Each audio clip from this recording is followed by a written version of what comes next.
if you're looking at us live, you're looking at Marcus Wilson, and I'm Harry Schrader, and we're glad to be with you today.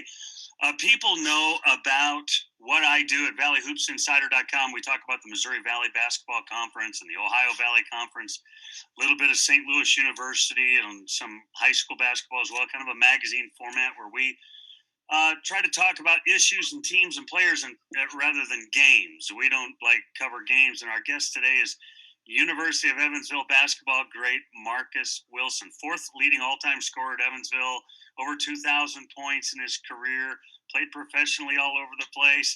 And you and I connected a couple of years ago. And I just want to say first, thanks for joining us. I know you're super busy, but thanks for hanging out with us today. Oh, no problem, Harry. I appreciate you having me and looking forward to this conversation.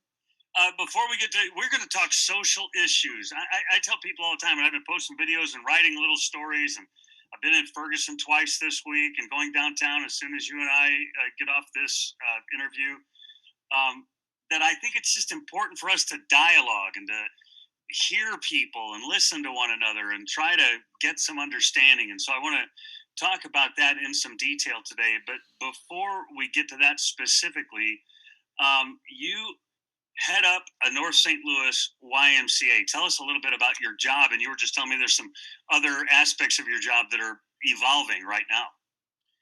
Yeah, so I'm at the Bear YMCA, which used to be the Monsanto Family YMCA. We're in kind of northwest St. Louis on Page, and we're in an area, what I call an area of opportunity. There's a lot of opportunity to improve, but there's a lot of poverty. And, there's crime, and there's a lot of good people as well. And I just feel like I had the opportunity to make an impact here. So after the staff that I was on at St. Louis University was let go, I came over here. So I've been here 4 years now.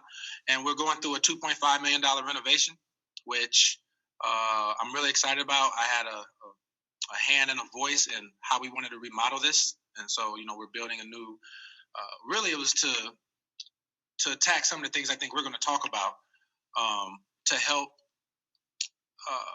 the future of youth in this community. And a lot of times people say that, but there's no tangible action other than words. And so what I know that education is a big part of that.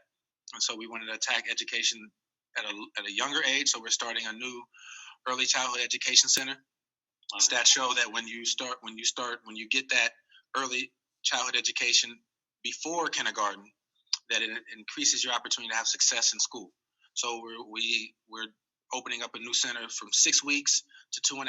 We already had one from 2.5 to 5, but we wanted to start even younger. So building that out, and then we're also building out a new teen tech center, which will have esports, computers, robotics, all type of STEM activities, maker spaces, and a sound studio, so kids can come in and make their music, and basically designed it for kids to have a safe space. A lot of kids in this community, we know they like playing basketball. We know they like playing video games. We know they like making music. And so now if we can have all of that and some more with some of the STEM and and all those other things, hopefully it will entice them to come here. And then once they're here, we have great mentors and we have a great facility and we have great programs to keep them engaged. So a lot of times in the inner city, the public schools don't have as many extracurricular activities as the suburban schools with the STEM and the robotics. And so that's the second part of the education, is not only getting the kids in a safe space, but educating them and giving them the skills to be prepared for college and beyond. Spectacular. What people may or may not know, you also have a podcast out there where you're talking to people about issues like this, issues of life. I know just recently you were talking with Coach Licklider there at Evansville. Where can they find that podcast? I want them to be able to follow you online. So you can go, the majority of my views are on YouTube. So it's not just a podcast, it's a vlog or a webcast, whatever you want to call it. So we record it just like this and put it on YouTube. So it's called The Details of Life with Marcus Wilson. You search it on YouTube. It's actually getting enough hits now to where when you search it, it's one of the top few. You search Details of Life. I know that journey, brother. I don't try to get anybody to know I exist, Exactly. And then we're also on pretty much all major podcast platforms, Spotify, Apple, Google, all of those. So if you just search Details of Life with Marcus Wilson on any of those, you'll be able to find us. Yeah, it's a good watch, a good listen. And you've been broadcasting games for the Missouri Valley as well, doing some commentating mostly at Evansville, but for the Valley on ESPN. And tell our watchers, our viewers right now, what a CBG is. So I was lucky enough to where one day I told them I thought this kid was a CBG, a certified bucket getter. And the slogan that actually comes from when I was coaching at SLU, Calbert Cheney, who was one of the original CBGs. We were on the staff together, and when we would scout or when we'd be looking at recruits, and if we saw a kid who could just flat out score, we'd be like, man, that kid's a CBG. He's certified. He's a certified bucket getter.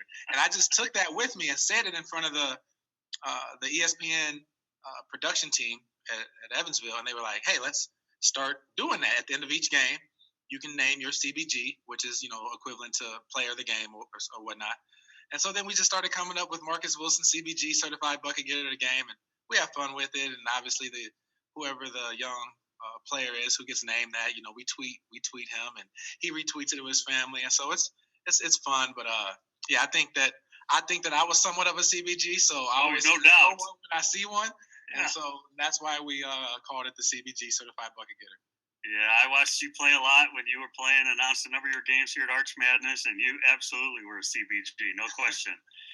Hey, so I would love to just sit and talk Missouri Valley basketball, but we have bigger fish to fry this afternoon, and I want to. I told somebody, I said, I'm gonna have Marcus Wilson on today, and I'm gonna ask him stupid white guy questions. What I mean is that sometimes we just talk past one another, and we don't understand even language sometimes that people use, and so hopefully, I was at Ferguson in Ferguson a couple days ago at one of the prayer vigils, and I spent some time with one of the local pastors there, and we were just talking back and forth, and I was gleaning and learning and understanding, what he had to say.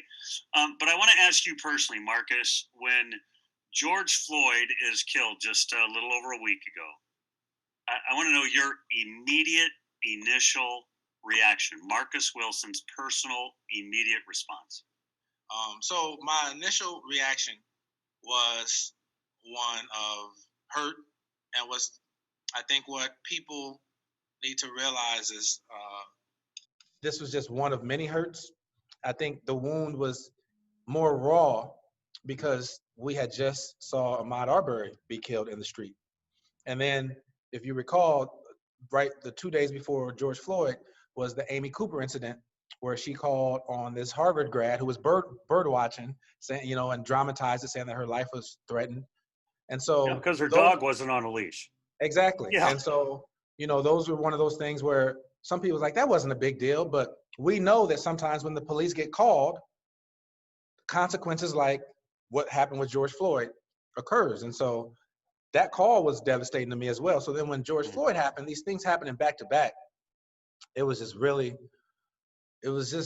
hard to process. It was really hurtful. I mean, I think for me, the hardest part about it was this was the second time in 3 weeks that my 13-year-old son watching the news had to say, Dad, why did they kill that black dude in the middle of the street like that? Like, and I'm supposed to answer that question. I'm not prepared to answer that question. I had to answer that question, but I felt like I was taking away his innocence to have to explain to him that sometimes racism exists in this world.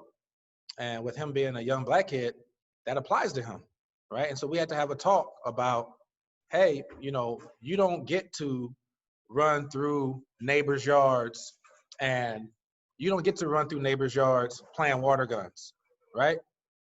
I can't risk a neighbor seeing a young black kid run through the yard with a toy gun in his hand, which kids should be allowed to do, but I can't risk someone calling the police on him, and then they show up and accidentally think that they saw a real gun. So these are conversations that came out of that, and just the hurt of just seeing, just seeing a man die in the streets. And it was just, it's hard because although I didn't know him personally, when I see him, he's a 6'4" former basketball player. And so you wonder, could that be me one day? You see yourself in that, and I think that just magnifies the hurt.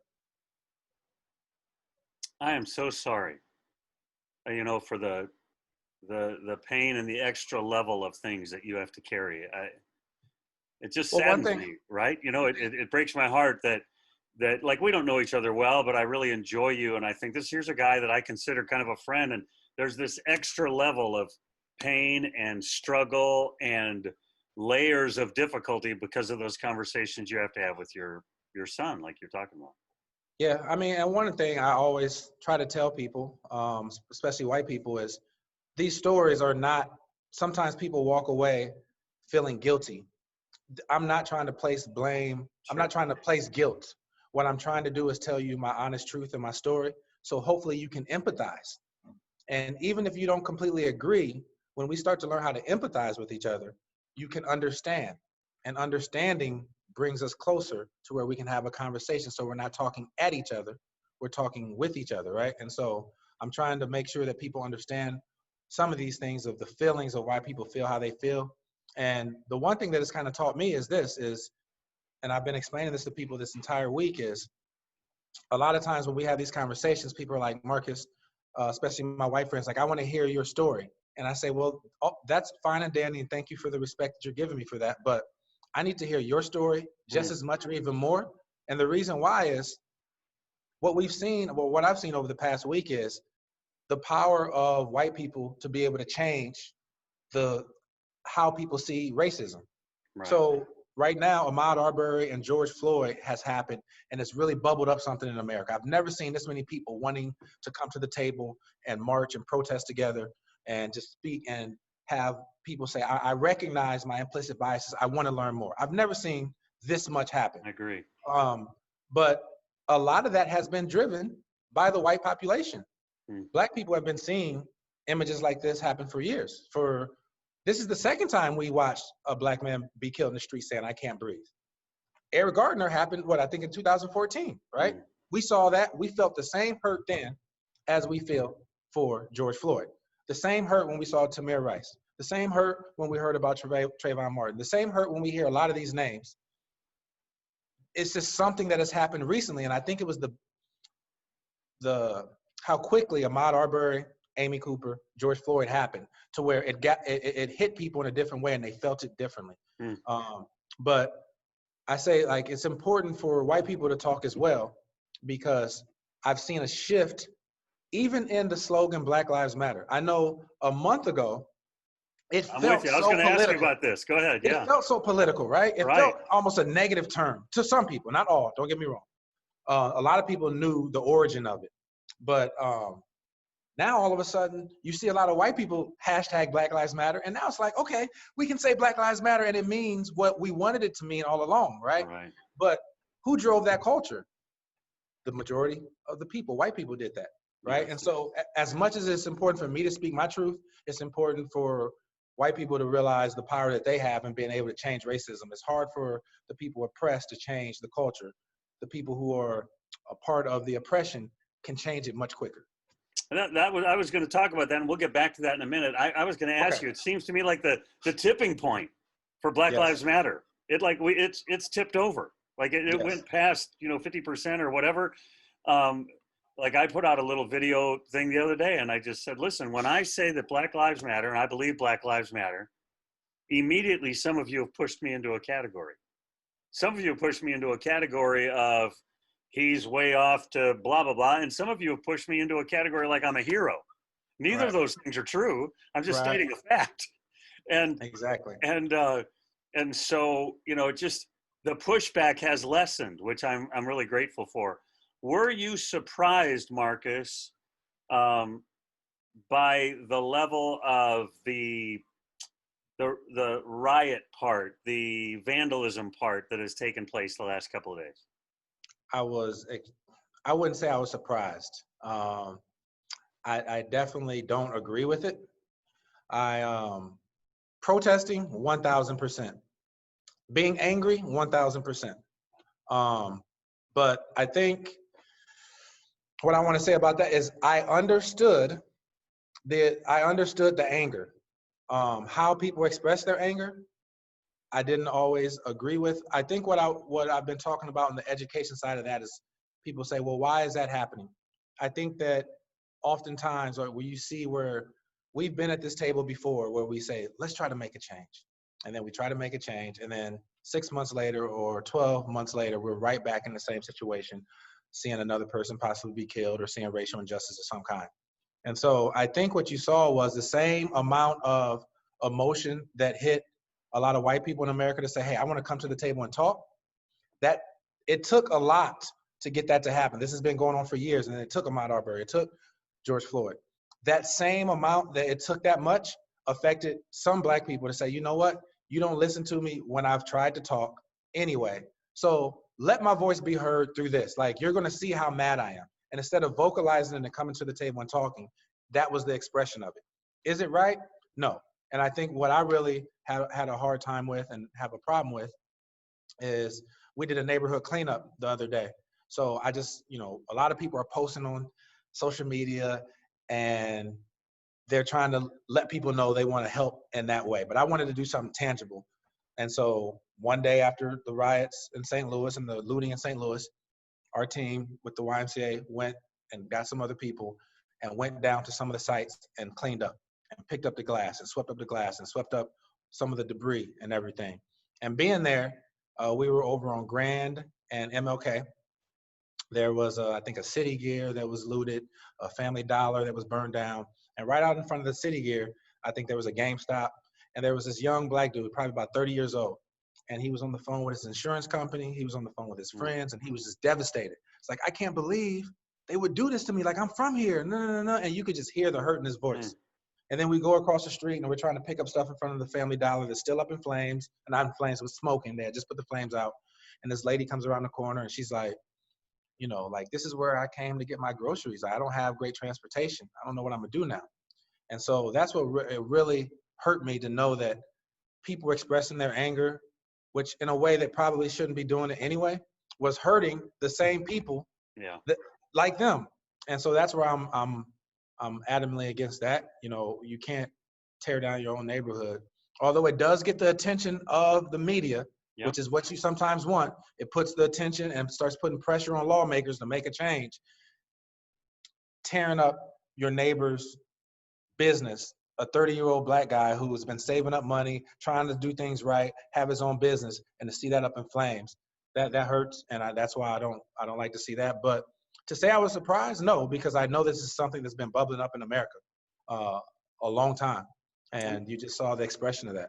And I think Dr. King said that riots or something were the language of people that aren't heard, and I think going back to what you said, okay, we've tried to come to the table. We've said there's going to be police reform or whatever it might be, and yet here we are. And so sometimes you become hopeless. So we react beyond what maybe we should. I was telling my wife, one thing I said about that was, we almost all of us, most men, I can't probably tell our young boys, if somebody messes with you in school, first thing I want you to do is go tell the teacher.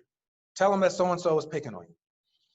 After that, if that teacher doesn't listen, you might want to go to the principal and say, this is what's happening. Your kid keeps coming home crying because they're getting picked on. Eventually, you're probably going to tell your kid, well, punch them in the nose then next time. That's exactly what happened here. You went and said, hey, this is what's happening. So-and-so was killed. We feel like it's like we're not getting, the justice. Another person was killed. Another person, multiple times. Let's try to take it to court. So-and-so wasn't convicted for this murder. Well, let's take it to this authority. So-and-so wasn't held accountable for that murder. Eventually, people are going to try to punch you in the nose, so to speak. And that's what's happening. Listen, I had that exact experience with my oldest son now. I told him all the steps to take, and finally he decked somebody at school one day. And the principal called me in, and I said, listen, police your playground, or I'm going to have him do it again. I don't care. I'm not going to have my son beat up. And that's a microscopic version of what you're seeing in these riots. Right. Yeah. You're seeing people who probably tried to talk to people and have these forums and try to take someone to court for doing them wrong. And then multiple times you saw justice not be delivered. So then say, you know what? Well, this is what I'm going to do, because trying to do it the right way didn't help.